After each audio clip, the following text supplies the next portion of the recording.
নাও স্বামী, এবারে শুরু করো। তুমি কাকে ঢুকিয়েছো আমাদের ফুলসজ্জায়? আরে এটা তো ক্যামেরাম্যান, আমরা এক্ষুনি যা করব ও সেটা শুট করবে। আরে এসব তুমি কি বলছো জাতা? ভয় পাচ্ছ কেন? শুট না করলে আমাদের মতো নতুন বউরা এসব জানবে কি করে?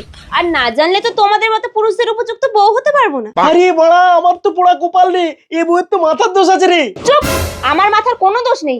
তোমাদের মতো পুরুষদের কাছে ফুলসজ্জার মানেই হলো শরীরের ভালোবাসা। একটা মেয়ে নতুন পরিবেশে সে একেবারে নতুন।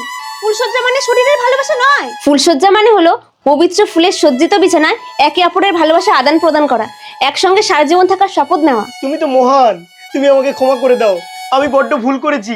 ওকে ঠিক আছে, যাও ক্যামেরাম্যান, তুমি বাইরে যাও। স্বামী, আমার কিন্তু এক প্যাকেট প্রোটেকশনে হবে না, পুরো 2 প্যাকেট লাগবে। এতক্ষণ যা দেখলে সব ট্রেলার, अभी तो पिक्चर बाकी है मेरे स्वामी।